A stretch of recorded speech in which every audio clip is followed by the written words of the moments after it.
এই দেশের মানুষকে কথা বলার অধিকার দিয়েছে সংবিধান।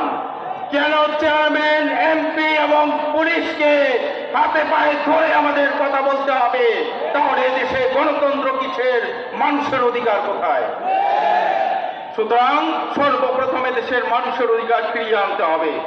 অনেক ঘটনা আপনারা দেখেছি, শুধু সভা সমাবেশ নয়, একজন মানুষ তার মনের ব্যথা ক্ষোভ ব্যক্ত করেছে সরকারের কোনো একটা নীতির বিরুদ্ধে, ফেসবুকে একটা লাইন লিখেছে সরকারের বিরুদ্ধে, পুলিশ খুঁজে খুঁজে তাকে বাড়ির থেকে ধরে এনে নির্যাতন চালিয়েছে, তাকে মামলা দিয়েছে, তাকে জেল খাটিয়েছে।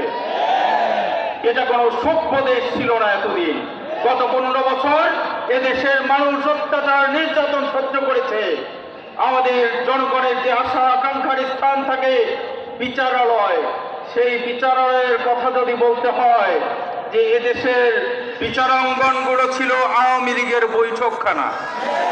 বিচারকরা কোনো বিচার দিতে গেলে আসামি আইন অনুযায়ী বিচার করত না, তারা বিচার করত চেহারা দেখে দেখে, এবং আওয়ামী লীগের অ্যাডভোকেট, সরকারের অ্যাডভোকেট কি বলে সেটা দেখে তারা বিচার করত। আওয়ামী লীগের লোক হলে তাদেরকে 7 খুন মাফ করে দেওয়া হতো, আর সাধারণ মানুষ হলে তাদেরকে বিনা বিচারে জেল খাটানো হতো, নির্যাতন করা হতো।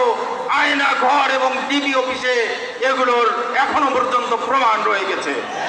সুতরাং আমরা বলতে চাই, এক ফেরাউন শাসিত সরকারকে আমরা পতন ঘটিয়েছি। আবার যদি একই ধরনের ভিন্ন মোড়কে ভিন্ন শাড়ি পরিয়ে আরেকজনকে আনা হয়, যিনি আবার একই কায়দায় একই স্বৈরাচারের ভূমিকা অবতীর্ণ হবেন, এই ধরনের শাসন আমরা চাই না।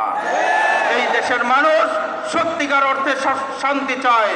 আমরা আশা করি এই অন্তর্বর্তীকালীন সরকার, তারা যেই সময়টা থাকবে, এই সময় পুরোটা সময় এই দেশের রাজনীতিতে সংস্কার আনবে, এই দেশের আইনের সংস্কার আনবে, বিচারালয়ের সংস্কার আনবে, এবং মানুষ যাতে ভোট দিতে পারে শান্তি মতো সেই ব্যবস্থা করবে।